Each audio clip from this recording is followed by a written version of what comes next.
नमस्कार, मेरा नाम है सुमित सिंह मेहता। हाजिर के सामने वेक्टर से रिलेटेड एक और नया लेक्चर लेके। आज का हमारा है लेक्चर नंबर 9 और आज के इस लेक्चर का टॉपिक क्या रहने वाला है? Position vector, displacement vector and separation vector. ये जो टॉपिक हैं ये क्या होने वाले हैं? इंपॉर्टेंट टॉपिक होने वाले हैं।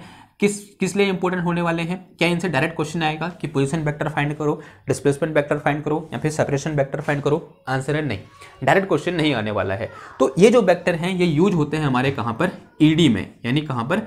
इलेक्ट्रोडायनेमिक्स में। ठीक है, तो जब इलेक्ट्रोडायनेमिक्स हम शुरू करेंगे ना, एक्चुअल में वहां पर खेल इन तीनों का ही है कि पोजीशन वेक्टर का और डिस्प्लेसमेंट वेक्टर का और सेपरेशन वेक्टर का। और ये तीनों चीज क्या होती हैं?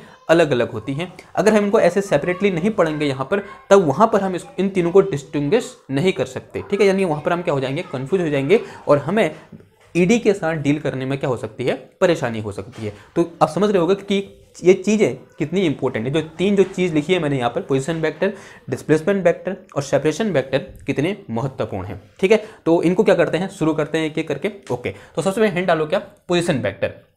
उससे पहले एक और चीज़, एक ऐसे लिखो, अगर मैं आपसे बोलूं कि मेरे पास दो पॉइंट हैं, कि कोई एक पॉइंट क्या है? ए है, और इस पॉइंट के कोऑर्डिनेट कितने क्या है? X comma y comma z है। कोऑर्डिनेट का मतलब क्या होता है कि अगर मेरे पास कोई एक एक्स वाई जेड सिस्टम हो, तो जो यहाँ पर x comma y comma z है ये क्या क्या कहलाएंगे? किसी पॉइंट पर कोऑर्डिनेट कहलाएंगे। और कोऑर्डिनेट किसको दिखाते हैं? लोकेशन को दिखाते हैं। जैसे अगर मैं अज्यूम करूं कि मेरे पास क्या है, इस तरीके से एक x y z coordinate system है। ठीक है यार, मार्कर लिख क्यों नहीं रहे आजकल?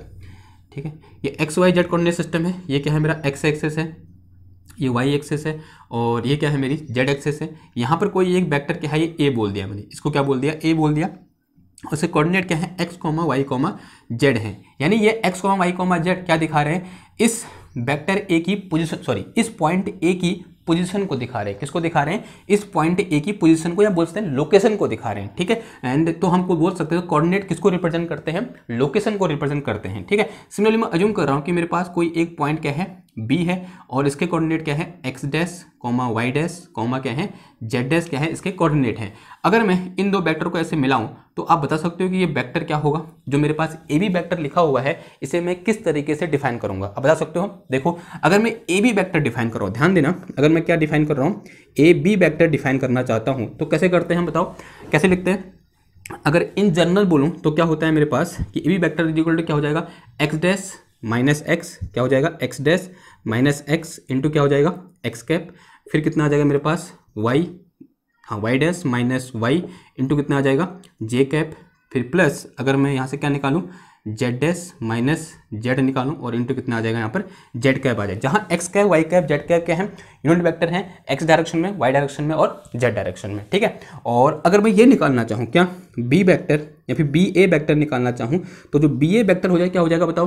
अभी बी ए वेक्टर है, वेक्टर क्या है? अभी इसमें चेंज कर दूँ मैं, अभी वेक्टर ये है, अभी वेक्टर क्या है? ये है। ठीक है, तो क्या हो जाएगा? X minus x dash, y minus y dash, z minus z dash हो जाएगा। तो क्या आ जाएगा यहाँ पर? देखो, x minus x dash into x cap plus y minus y dash into y cap and plus z minus z dash और इंटू कितना आ गया?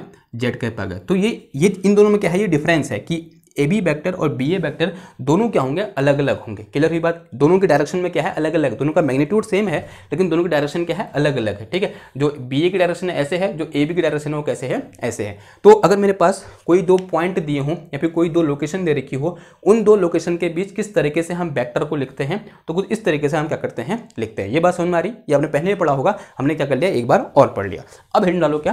Position vector. तो पोजीशन वेक्टर क्या होता है वो देखते हैं। ओके, तो हिंट डालो क्या? Position vector. Position vector. तो उसके लिए पहले let us consider a Cartesian coordinate system. Let us consider a rectangular coordinate system, A rectangular coordinate system and a point A having coordinate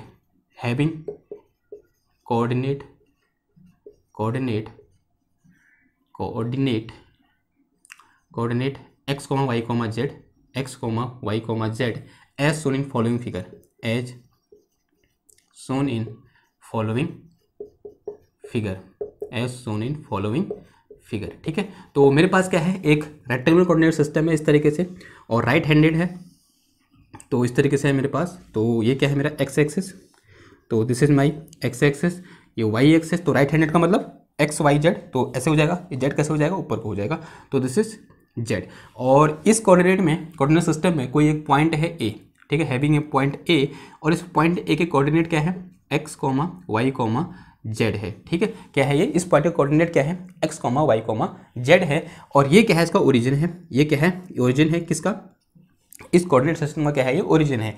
अगर मैं इस ओरिजिन से क्या करूं, एक वेक्टर खींचूं यूं करके, कहां पर, इस पॉइंट ए पर। ठीक है, तो वेक्टर फ्रॉम, या फिर दिस वेक्टर ओ ए, ये जो वेक्टर ओ ए मैंने खींचा कहां से, ओरिजिन से। ध्यान देना, जो पोजीशन वेक्टर होता है हमेशा कहां से होता है, ओरिजिन से होता है। जो ये वेक्टर ओ ए खींचा, इसी को मैं क्या बोलता हूं, पोजीशन वेक्टर बोलता हूं। द वेक्टर देन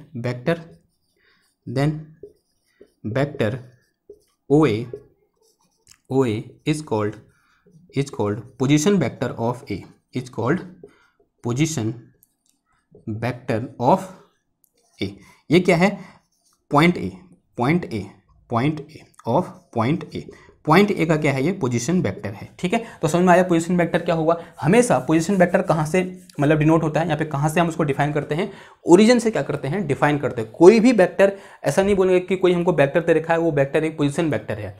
कोई वेक्टर पोजीशन वेक्टर तभी हो सकता है जब वो कहाँ से ओरिजिनेट हो रहा हो, किसी एक ओरिजिन से, मतलब क्या हो रहा हो, ओरिजिनेट हो रहा हो, यहाँ से ओरिजिन से क्या हो रहा है, ओरिजिनेट हो रहा है। तो this O A vector is a position vector. ठीक है, and this vector is symbolically represented by most of the time by R vector. ठीक है, तो it is represented by R vector. तो क्या लिखोगे यहाँ पर, it is represented by R vector. इसको हम किससे रिप्रेजेंट करते हैं, इस तरीके से आर वेक्टर से क्या करते हैं, रिप्रेजेंट करते हैं। ठीक है, फिलहाल और मैं जब भी बात करूंगा पोजीशन वेक्टर पे, मैं इसको आर वेक्टर से ही रिप्रेजेंट करूंगा। हो सकता है आप किसी दूसरे बुक से पढ़ रहे हैं या फिर किसी दूसरे टीचर से पढ़ रहे हैं, तो वहां पर उसका रिप्रेजेंटेशन करने का तरीका अलग भी हो सकता है। लेकिन हम अब की बार से जब तक मैं पढ़ाऊंगा तब तक जो मेरा पोजीशन वेक्टर का रिप्रेजेंटेशन रहेगा वो क्या रहेगा, मेरा आर रहेगा। ठीक है, ओके, क्लियर है बात। और एक और चीज लिख दो यहाँ पर, ठीक है, position vector is originated always from origin. तो लिखो यहाँ पर, position vector is always originated from origin. हमेशा कहाँ से होता है, ये ओरिजिन से होता है। कहाँ से होता है, ओरिजिन से होता है। ठीक है, अगर मैं एक क्वेश्चन दूं यहाँ पर, क्वेश्चन दूं, find position vector, position POSITION position vector of charge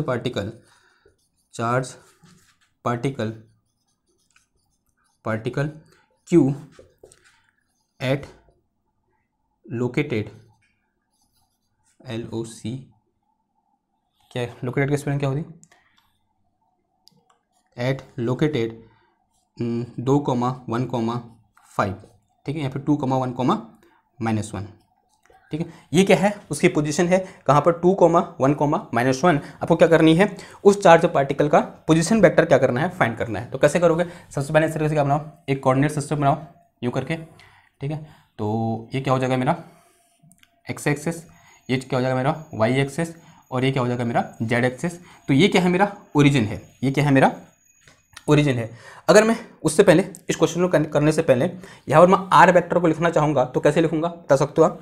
तो यहाँ पर आर वेक्टर इसके नीचे लिखना, ठीक है, तो क्वेश्चन के नीचे लिख देना है, कहीं और लिख देना। ठीक है, तो आर वेक्टर होगा कैसे डिफाइन कर देंगे, तो ओरिजिन के कोऑर्डिनेट क्या होता है, ओरिजिन क्या होता है, 0,0,0 होता है। तो यहाँ से आर वेक्टर क्या आ जाएगा, this x minus 0 X cap, x minus 0 X cap, plus y minus 0 Y cap, फिर प्लस क्या आ जाएगा z माइनस 0 जेड कैप। ठीक है, तो यहाँ पर लिखाना भूल गया उसको मैं, कोई बात नहीं, यहाँ पर लिख लो उसको। तो यहाँ से मेरे पास जो आर वेक्टर आ जाएगा वो क्या आ जाएगा, x cap plus Y cap plus Z cap. ठीक है, तो ये क्या हो जाएगा, एक जनरल क्या हो गया है कि this is general representation of A position vector, ठीक है, किसी एक पोजीशन वेक्टर का क्या है, ये जनरल रिप्रेजेंटेशन है। नाउ अब क्वेश्चन में आ जाओ। क्वेश्चन क्या है मेरा कि क्या बोल रहा है, find position vector of a charge particle Q at location this, कि कोई एक लोकेशन है वो क्या है मेरे पास 2,1,0 है, यानी एक्स एक्सिस में कितना गया वो 2 गया, फिर वाई एक्सिस में कितना गया 1 गया, फिर जेड एक्सिस में कितना गया 1 गया, यानी यहाँ कहीं वो लोकेशन है। And this is let us से दिस पॉइंट इज ए, और यहाँ पर चार्ज क्यू है, यहाँ पर कोई चार्ज क्या है क्यू है, और इसकी पोजीशन कितनी है वो दे रखी है उसने, वो है मेरे पास कितना 2,1,-1 है, और इसकी पोजीशन क्या करनी है हमको फाइंड करनी है, ठीक है। तो this is position vector R vector, तो ये आर वेक्टर क्या करना है मेरे को फाइंड करना है। कैसे फाइंड कर दोगे बताओ इस आर वेक्टर को, तो सिंपल क्या हो जाएगा, this R vector is equal to, या तो इस डेफिनेशन से लगा दो, ठीक है, जनरल फॉर्म से कर दो। यहाँ पर एक्स की जो कितना है 2 है, वाई की जो कितना है 1 है, और जेड की जो कितना है -1 है, उठा के इधर रख दो, या फिर उसको एक जनरलाइज फॉर्म में मतलब जैसे करते हैं वैसे करो। इससे कोऑर्डिनेट करना 0,0,0 हो जाएगा, तो क्या आ जाएगा 2 - 0 2 - 0, और क्या आ जाएगा एक्स कैप प्लस 1 - 0 कितना आ जाएगा वाई कैप प्लस -1 - 0, और ये कितना आ गया मेरे पास जेड कैप। तो यहाँ से मेरे पास R vector is equal to कितना आ गया twice of X cap plus का वाई कैप, फिर माइनस का कितना आ गया ये जेड कैप आ गया। तो this is my unit vector, sorry this is my position vector of this charge particle which is situated at this point, ठीक है, जो इस पॉइंट पर क्या है रखा हुआ है। क्लियर होगी बात। अब देखो, अब बात करते हैं unit vector in the direction of position vector. तो अगला लिखो यूनिट वेक्टर, यूनिट, या फिर उसके बाद लिखो मैग्नीट्यूड ऑफ पोजीशन वेक्टर। क्या लिखो मैग्नीट्यूड ऑफ पोजीशन वेक्टर, कैसे निकाल दोगे मैग्नीट्यूड बताओ, मैग्नीट्यूड ऑफ पोजीशन वेक्टर, ठीक है। तो सिंस जो आर वेक्टर है मेरे पास वो क्या है बताओ, since R vector is equal to क्या है एक्स कैप, फिर प्लस का वाई कैप, प्लस क्या आ जाएगा जेड कैप, एंड अगर मैं मैग्नीट्यूड निकालूं तो इसका क्या हो जाएगा ऐसे mod, and this is equal to क्या होता है हम सब जानते हैं, this is equal to under of क्या होता है इससे कोफिशिएंट का स्क्वायर यानी एक्स स्क्वायर, फिर प्लस कितना आ जाएगा वाई स्क्वायर, फिर प्लस कितना आ जाएगा यहाँ पर जेड स्क्वायर आ जाएगा, एंड दिस इज माई, ये क्या निकल गया मैग्नीट्यूड ऑफ आर निकल गया। अगर मैं क्या निकालूं यूनिट वेक्टर निकालूं, क्या निकालूं यूनिट वेक्टर, तो यूनिट वेक्टर क्या हो जाएगा बताओ, यूनिट वेक्टर ऑफ आर, ठीक है। अगर इस आर की डायरेक्शन में यूनिट वेक्टर निकालूंगा तो क्या हो जाएगा R cap, and this we all know this R cap is equal to क्या आ जाएगा R vector divided by magnitude of R आ गया, एंड ओके आर वेक्टर होगा, ठीक है, this is R vector and this is R cap. तो ये कितने निकल गया मेरे पास, दिस इज एक्स कैप, फिर प्लस का क्या आ जाएगा वाई कैप, फिर प्लस क्या आ जाएगा Z cap, and divided by कितना आ जाएगा ये, this is equal to under root of X square plus का वाई स्क्वायर प्लस का कितना आ गया ये जेड स्क्वायर आ गया। तो ये क्या निकल गया मेरा यहाँ पर आर कैप निकल गया। इतनी बात क्लियर है आपको। और इस आर कैप का मैग्नीट्यूड कितना होगा, मतलब इसका आंसर कितना आएगा मैग्नीट्यूड इसका बताओ, आर कैप का मैग्नीट्यूड क्या होगा 1, क्योंकि क्या है ये यूनिट वेक्टर है, ठीक है, और यूनिट वेक्टर का मैग्नीट्यूड कितना होता है 1 होता है, ठीक है। तो ये क्या निकल गई मेरी, मतलब ये किसकी बातें होगी मेरी पोजीशन वेक्टर की बातें होगी। तो आई होप पोजीशन वेक्टर समझ में आया आपको, ठीक है, आई होप आया होगा। अब बात करते हैं किसकी, डिस्प्लेसमेंट वेक्टर की। डिस्प्लेसमेंट वेक्टर क्या होता है, तो एक काम करो कुछ टर्म मिटाने पड़ेंगे मेरे को, वो लिखो, मैं तब तक इसे मिटाता हूँ, और हिंट डालो क्या पोजीशन वेक्टर,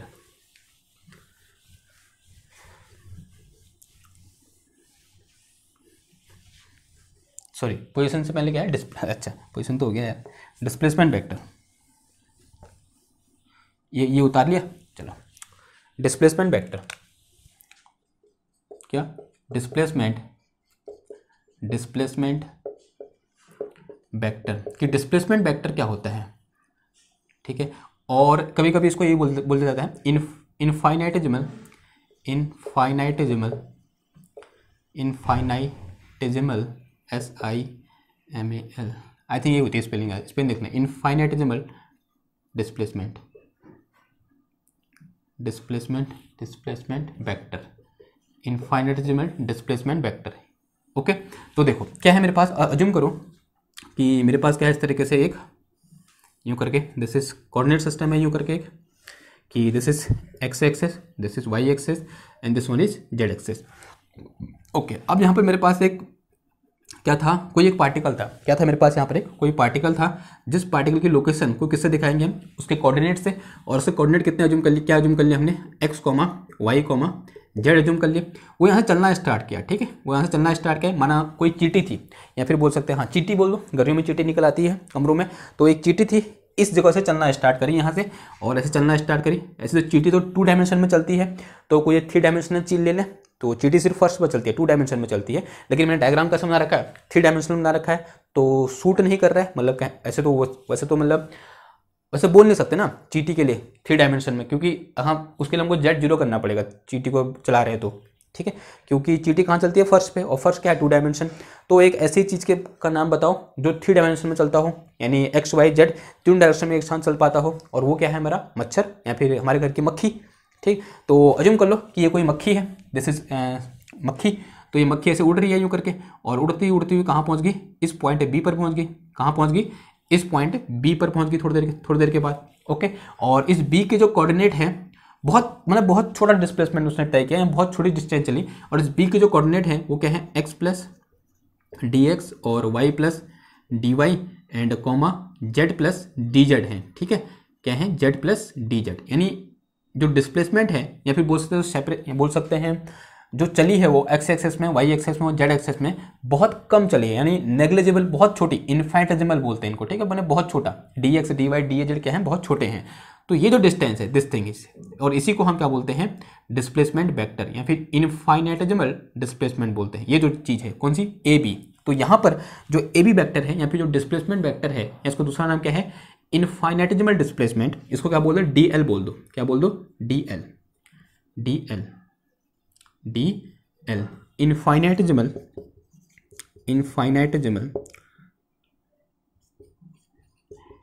डिस्प्लेसमेंट वेक्टर क्या हो जाएगा इस केस में, this is equal to A B. ये क्या हो जाएगा मेरा, ए बी हो जाएगा, and A B vector, and this A B vector is equal to क्या आ जाएगा मेरे पास, देखो this minus this, this minus this, this minus this, क्या आ जाएगा, देखो इस चीज़ को माइनस करोगे तो क्या बचेगा यहाँ पर, डी एक्स बचेगा, और फिर क्या आएगा एक्स कैप, फिर क्या बचेगा यहाँ पर डी वाई, क्या आ जाएगा यहाँ पर वाई कैप, फिर क्या बचेगा यहाँ पर डी जेड, और क्या आएगा यहाँ पर जेड कैप आ जाएगा। ठीक है, और इसको रिप्रेजेंट किससे करते हैं, most of time D L से करते, तो डी एल वेक्टर, तो डी एल वेक्टर का मतलब क्या हुआ, infinitesimal displacement vector, and this is equal to क्या आ जाएगा मेरे पास, D X X cap plus D Y Y cap plus D Z Z cap, ये आ जाएगा। ठीक है, और कभी कभी हम इसको डी आर से भी दिखा देते हैं, कैसे दिखा देते हैं, D R vector, and this is equal to क्या हो जाएगा, ये हो जाएगा मेरे पास क्या, D X X cap plus D Y Y cap, फिर प्लस कितना आ गया, डी जेड जेड कैप आ गया। ठीक है, क्लियर है बात।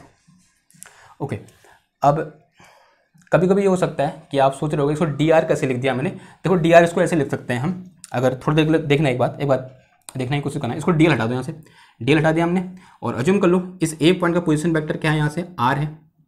ठीक है, पोजीशन वेक्टर क्या है, यहाँ से इसका आर है। ठीक, और फिर ये मक्खी यहाँ से यहाँ पहुँच गई, अब उसका पोजीशन वेक्टर चेंज हो जाएगा, और अज्यूम कर लो यही पोजीशन वेक्टर कितना हो गया, आर प्लस डी आर हो गया। क्या हो गया, आर प्लस डी आर हो गया, नहीं हो गया, हो गया, आर प्लस डी आर हो गया। और दिस थिंग इज, तो दिस थिंग विल बी, देखो एक बार अगर मैं क्या निकालूँ यहाँ से, अगर यहाँ पर ट्रायंगल लॉ लगाऊँ, इसको मैं ओ बोल दूँ, अगर मैं इसे ट्रायंगल लॉ लगाऊँ यहाँ पर करूँ, देखो अगर मैं ट्रायंगल लॉ लगाऊंगा तो क्या हो जाएगा, देखो O A plus O B O A plus A B is equal to O B हो जाएगा। क्या हो जाएगा, देखो O A vector plus A B vector, and this is equal to O B vector हो जाएगा। इन सबकी वैल्यू पुट करो तो यहाँ से मेरे पास ए बी इक्वल टू कितना आ जाएगा, ओ बी की वैल्यू कितनी है, आर प्लस डी आर है, क्या आ जाएगा, आर प्लस डी आर आ जाएगा, और फिर माइनस के ओ ए आ जाएगा, और ओ ए की वैल्यू कितनी है, आर है।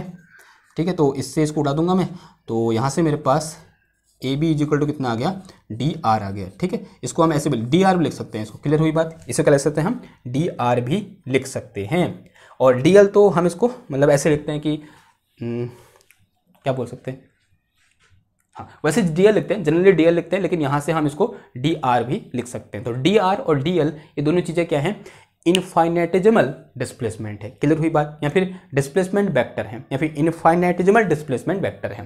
तो डिस्प्लेसमेंट वेक्टर हमेशा कैसे लिखा जाता है? ऐसे लिखा जाता है। देखो डिस्प्लेसमेंट वेक्टर में ये यहाँ पर डिस्प्लेसमेंट हो रहा है कि कोई चीज़ यहाँ से उठकर यहाँ जा रही है। ठीक है, ये दो कोई अलग अलग पॉइंट नहीं है, मतलब ये दो अलग अलग पॉइंट हैं लेकिन ये सेम चीज़ को रिप्रेजेंट कर रही है। माना यहाँ पर वो मक्खी पहले यहाँ थी, अब इधर आ गई, यानी उसका क्या हुआ? डिस्प्लेसमेंट हुआ। क्लियर है बात इतनी? ओके ना, अब बात करते हैं किसकी? सेपरेशन वेक्टर की। ठीक, और आपको थोड़ा बहुत ऐसा लग सकता है कि ये दोनों तो सेम ही हुए, लेकिन दोनों चीज़ क्या होती हैं? अलग अलग होती है और बहुत अलग होती है। और जो सबसे इंपॉर्टेंट है यहाँ पर वो यही चीज़ है, क्या? Separation vector. तो मिटाओ मैं कुछ, इसी को मिटाते हैं। ठीक है, नीचे का नोट कर लो, ऊपर का मिटाता हूँ। सेपरेशन वेक्टर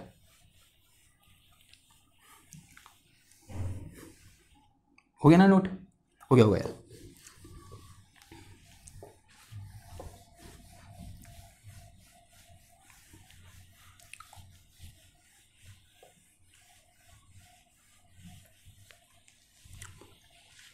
अगला लिखो क्या? Separation vector. ये बहुत इंपॉर्टेंट है। ठीक है, क्या? सेपरेशन वेक्टर कि सेपरेशन वेक्टर क्या चीज़ होती है। ओके, अब देखो होता क्या है ना, जब हम फिजिक्स में पढ़ते हैं हम ये बोलते हैं कि मेरे पास कोई एक चार्ज पार्टिकल है और मुझे उस चार्ज पार्टिकल के कारण कुछ डिस्टेंस पर या फिर किसी एक पर्टिकुलर पॉइंट पर इलेक्ट्रिक फील्ड क्या करना है? फाइंड करना है। जब हम क्लास 11th में थे, 12th में थे, तो हम क्या अज्यूम कर लेते थे कि मेरा चार्ज पार्टिकल कहाँ पर है? ओरिजिन पर है। लेकिन अब होता क्या है, जनरली ऐसा जरूरी थोड़ा है कि चार्ज पार्टिकल कहाँ पर हो? ओरिजिन पर हो। चार्ज पार्टिकल कहीं दूसरे किसी एक पर्टिकुलर पॉइंट पर हो सकता है।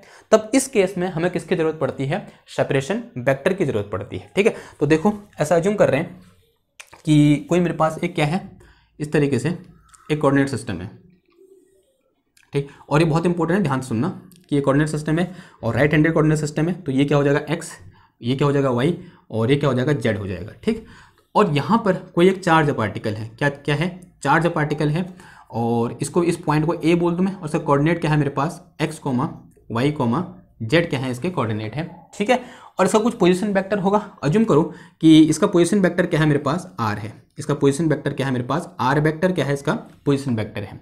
अब यहाँ कहीं पर एक और वेक्टर अज्यूम कर लो, क्या? वेक्टर b, और इस पॉइंट b पर मुझे क्या करना है? इस चार्ज के कारण यहाँ पर इलेक्ट्रिक फील्ड क्या करना है? फाइंड करना है। और इस पॉइंट के जो कोऑर्डिनेट है उसको मैं अज्यूम कर लेता हूँ क्या? x प्राइम, y प्राइम, और ये क्या है? z prime. अभी यहाँ पर मैंने x plus D X, X plus D Y और x प्लस डी जेड क्यों नहीं लिखा? क्योंकि ये पॉइंट यहाँ पर पहले से था। ऐसा नहीं हुआ कि कोई चीज़ यहाँ से चलकर इधर आई। वो कब करते हैं? जब डिस्प्लेसमेंट वेक्टर होगा ना, मतलब यहाँ से कोई चीज़ चलकर इधर आएगी तब यहाँ पर क्या आएगा? उसके कोऑर्डिनेट क्या हो जाएंगे, मतलब इससे कितना चेंज हुआ। ये तो क्या है? एक अलग पॉइंट है जहाँ पर मुझे क्या निकालना है? इलेक्ट्रिक फील्ड फाइंड करना है। और ये वो है, मतलब ये पॉइंट वो है जिस पर क्या रखा है? चार्ज रखा हुआ है। क्लियर है बात? ओके ना, इसका भी क्या होगा? कुछ न कुछ पोजिशन वेक्टर होगा, और इसका पोजिशन वेक्टर क्या मान लो? ओके, एक्चुअल में क्या होता है, ये जो है, ये जो पॉइंट है, इस पॉइंट के पोजीशन वेक्टर को अज्यूम करते हैं हम r, न कि इसके। किसके करते हैं? जहां पर हमको निकालनी होती है कोई चीज़, मतलब जहां पर हमें कोई चीज़ फाइंड करनी होती है। एक्चुअल में उसे हम क्या बोलते हैं? फील्ड पॉइंट बोलते हैं। जो ये पॉइंट लिखा है ना यहाँ पर, इसे हम क्या बोलते हैं? Field point. ठीक है, ध्यान से सुनना, क्या है? फील्ड पॉइंट बोलते हैं। और ये चीज़ क्या है? This thing is source point. ये चीज़ क्या होती है? सोर्स पॉइंट होती है। बड़ा ऊपर दिखेगा आपको, सोर्स पॉइंट होता है। समझ में आ रही है? Field point. ओके, जो फील्ड पॉइंट का सेपरेशन पोजीशन वेक्टर होता है उसको किससे दिखाते हैं हम? r से दिखाते हैं। और जो सोर्स पॉइंट का जो सेपरेशन वेक्टर होता है उसको हम किससे दिखाते हैं? r प्राइम से दिखाते हैं। और अब के बाद से जब भी हम ईडी पढ़ेंगे, जब भी हम इस तरीके से वेक्टर की बात कर रहे होंगे जहां पर सोर्स पॉइंट और फील्ड पॉइंट की बात आएगी, हमेशा जो सोर्स पॉइंट होगा उसके पोजीशन वेक्टर को हम r प्राइम से दिखाएंगे या r डैश से दिखाएंगे, और जो मेरे पास फील्ड पॉइंट है उसके पोजीशन वेक्टर को किससे दिखाएंगे? हम r से दिखाएंगे। क्लियर है बात? ओके, अब देखो अगर मैं ये बोलूं कि इन दोनों, ये क्या है? This is separation. तो ये जो वेक्टर है r, this is separation vector.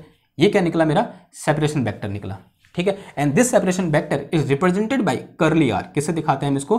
Curly r से दिखाते हैं। अगर मैं थोड़ी देर के लिए बोलूं कि यहाँ से यहाँ पर इलेक्ट्रिक फील्ड क्या होगा, देखो अब अभी तक आपकी क्या आदत है, अगर आप इलेक्ट्रिक फील्ड फाइंड करते हो E इज इक्वल टू क्या लिखते हो आप? 1/4 pi epsilon not Q divided by r square into r cap. ऐसा लिखते हो नहीं लिखते हो? तो अब मेरे को बताओ, क्या जो ये आपने लिखा हुआ है क्या बिल्कुल सही लिखा है? बताओ, क्या ये लिखा जो है वो बिल्कुल सही है? नहीं, ये क्या है, बिल्कुल गलत है। ये आप ये आर क्या है एक्चुअल में, this is position vector of this point, field point. क्या आना चाहिए वहां पर, करली आर आना चाहिए, बिकॉज इसके कारण यहाँ पर निकालना है। और जो आर होता है वो क्या होता है, उन दो पॉइंटों के बीच का सेपरेशन होता है, याद आ रहा है कुछ। तो यहाँ पर क्या होगा मेरे पास, दिस इज करली आर और उसका स्क्वायर, और यहाँ पर क्या आएगा, करली आर वेक्टर कैप आएगा, ठीक है। यानी इसकी डायरेक्शन में यूनिट वेक्टर, समझ में आई बात। तो इतना बड़ा क्या है इसका महत्व है, ठीक है। अगर आपने अब बीएससी में यहाँ पर स्मॉल आर लिख दिया ना तो गलत हो जाएगा, क्योंकि स्मॉल आर या फिर ये वाला आर लिख दिया, नॉट करली आर, क्या बोलते हैं इसको, स्मॉल बोल दूँ इसको मैं, जो भी है इसका नाम जो भी है, ये वाला आर लिख दिया तो वो मतलब सही बात नहीं है। तो कौन सा आर लिखना है हमको, वहाँ पर करली आर लिखना है, ठीक है। जो भी बोलते हैं इसको, ये वाला आर लिखना है, टेढ़ा वाला आर लिखना है, ठीक। और पूरी बुक के मतलब पूरे कोर्स में हम ऐसा ही करेंगे यहाँ पर, ठीक है। यहाँ क्या लिखेंगे, करली आर, और this is the separation between these 2 points, clear है बात। तो यहाँ पर तो इसको थोड़ी देर मिटाते हैं हम। तो यहाँ पर जो मेरे पास जो ए बी वैक्टर है उसी को हम क्या बोलते हैं, सेपरेशन वैक्टर बोलते हैं। तो जो ए बी वैक्टर मैंने यहाँ पर लिखा है इसी को हम क्या बोलते हैं, सेपरेशन वैक्टर बोलते हैं। क्या बोलते हैं, सेपरेशन वेक्टर बोलते हैं। क्या बोलते हैं, सेपरेशन वेक्टर। और रिप्रेजेंट कैसे करते हैं हम इसको, आर, करली आर से। किससे रिप्रेजेंट करते हैं, करली आर से। अब मेरा अच्छा नहीं बन रहा है, कोई बात नहीं, और आप इंग्लिश मीडियम से पढ़े होगे। मैं तो इसको पहली बार, ये वाला आर मैंने जब ईडी में पहली बार बनाया, ठीक है। पहले मैं ये वाला आर बनाने की कोशिश करता था ना, मेरे से ये बन जाता था, ठीक है। और एक दिन मेरे टीचर ने मेरे को बड़ा धोया, उन्होंने कहा कि ये म्यू है और ये म्यू नॉट होता है, और तेरा आर और म्यू एक ही जैसा दिख रहा है। मेरे ऐसे मारे ना, मैं आपको बता नहीं सकता, मेरे पूरी क्लास के सामने थप्पड़ मार दिया उन्होंने। पर हाँ, उससे सीखने को मिला कि भाई साहब इसको बनाना छोड़ दिया। फिर उसके बाद फिर मैंने ऐसा बनाया। फिर जब मैं बीएससी में आया कि इसकी ज़रूरत पड़ी, फिर मैंने बहुत प्रैक्टिस करी ये करली आर बनाने की, फिर भी नहीं हुआ मेरे से, तो मैं आप ऐसा बनाता हूँ, ठीक, ओके। तो ऊपर की लाइन सीधी कर दी, बन जाता है मेरे से ऐसा, ठीक है। मेरे को पता है मेरा ऐसा है, आपको पता होना चाहिए कि आपका कैसा है, लेकिन ये कोशिश रहनी चाहिए कि जो एग्जामिनर हो उसको भी पता चले कि ये आपका करली आर है, वो म्यू ना समझ बैठे इसको, ठीक। तो this is curly R, this is the representation of this separation vector. अब अगेन क्या लगा दो, यहाँ पर ट्रायंगल लॉ लगा दो। तो यहाँ पर मेरे पास दिस आर डैश प्लस क्या आ जाएगा, curly R, and this is equal to क्या आ जाएगा मेरे पास, आर आ जाएगा। और this R is equal to कितना आ जाएगा, आर माइनस आर प्राइम आ जाएगा।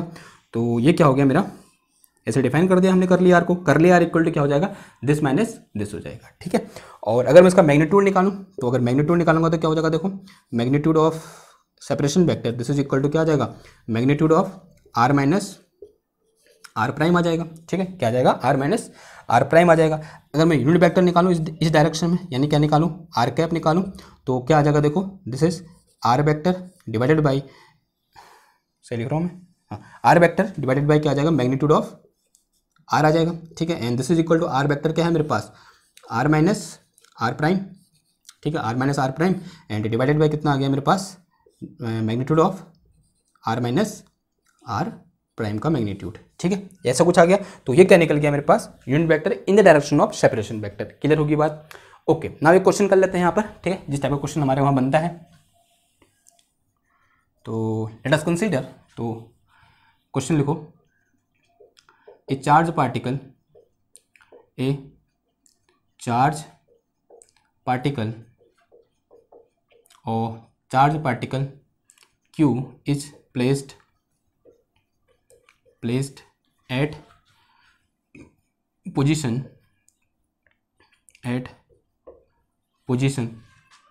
1, 2, 1. Find electric field E at 2, 1, 1. 2, 1, 1 पर क्या करना है हमको, इलेक्ट्रिक फील्ड क्या करना है, फाइंड करना है, ठीक है, ओके। तो कैसे फाइंड करोगे, देखो कुछ ऐसी सिचुएशन है मेरे पास कि ये मेरे पास अभी ओरिजिन पर नहीं है ना, देखो दिक्कत यही रहती है यहाँ पे, तभी हमको सेपरेशन वेक्टर की जरूरत पड़ी। तो ऐसा कुछ है मेरे पास कि ये क्या है मेरा एक्स एक्सेस, ये चीज़ क्या है मेरा वाई एक्सेस, और ये क्या है मेरा जेड एक्सेस है। और अभी कहाँ पर है, 1, 2, 1, यानी यहाँ पर कोई एक चार्ज पार्टिकल है क्यू, कहीं पर भी एज्यूम कर लो, ठीक है, ऐसे कुछ ज़्यादा कुछ नहीं हो रहा। दिस इज अवर क्यू, तो इसके कोऑर्डिनेट क्या है, 1, 2, 1 है। और एक दूसरा हमारे पास चार्ज पार्टिकल है, सॉरी, अब कहाँ पर हमको निकालना है, इस पॉइंट पर निकालना है कहीं, यानी कहीं यहाँ बोल दूँ, कहीं बोल दो, इधर बोल दो, ठीक है। एक्चुअली में यहाँ होगा नहीं है, ये मेरे पास कोई एग्जैक्ट डेटा नहीं है, ये अपने मन से मैंने लिखा है, तो मैंने यहाँ मान लिया, ठीक है। तो यहाँ पर मुझे इस पॉइंट को ए बोल दो, तो ए पॉइंट पे मुझे क्या निकालना है, इलेक्ट्रिक फील्ड निकालना है। तो मुझे क्या चाहिए, ये सेपरेशन चाहिए, क्या चाहिए मेरे को, ये सेपरेशन चाहिए, ठीक है, क्या चीज़ चाहिए, ये separation, and this separation is actually this R vector, इसमें मतलब करली आर वेक्टर, तो करली आर वेक्टर चाहिए तो हो जाएगा, ठीक है। तो फॉर्मूला क्या होता है मेरे पास, तो अगर मैं इसका पोजीशन निकालूँ वो भी निकाल सकता हूँ, तो एक ये हो जाएगी पोजीशन इसकी, और ये हो जाएगी, चाहिए क्या मुझे, ये आर चाहिए, ठीक। तो इसको क्या बोल देते हैं हम, आर बोलते हैं, और ये क्या हो जाएगा मेरा आर प्राइम हो जाएगा। अब फॉर्मूला क्या होता है ई का, तो ई इक्वल टू होता है मेरे पास क्या, 1/4 pi epsilon naught Q divided by curly R का स्क्वायर, तो उसका मैग्नीट्यूड का स्क्वायर, और ये क्या आ जाएगा यहाँ पे मेरे पास आर कैप आ जाएगा, ठीक है। तो मुझे क्या चाहिए, आर चाहिए और आर कैप चाहिए, तो आर कैसे निकल जाएगा बताओ, तो यहाँ से मेरे पास curly R vector is equal to कितना आ जाएगा, दिस माइनस दिस होगा, तो 2 में से 1 गया, कितना आया 1 आया, 1 एक्स कैप, तो खाली एक्स कैप लिख दो यहाँ पर, और फिर 1 - 2 कितना आएगा, माइनस का वाई कैप आ गया, 1 - 1 कितना हो जाएगा, 0 हो जाएगा। तो ये क्या निकल गया मेरा, करली आर निकल गया। और अगर मैं इस डायरेक्शन में क्या निकालूं, इसका मैग्नीट्यूड निकालूं, तो मैग्नीट्यूड ऑफ आर या फिर simple R is equal to कितना हो जाएगा, this is under root of 1 + 1, तो दिस इज इक्वल टू कितना आ गया, √2 आ गया। अगर मैं यूनिट वेक्टर निकालूं, तो अगर आर कैप निकालूंगा तो this is equal to X cap minus Y cap upon कितना आ गया, √2 आ गया, ठीक है। तो उठाए कहाँ रख दोगे, इधर आंसर रख दो, क्या निकल जाएगा, हमारा आंसर निकल जाएगा।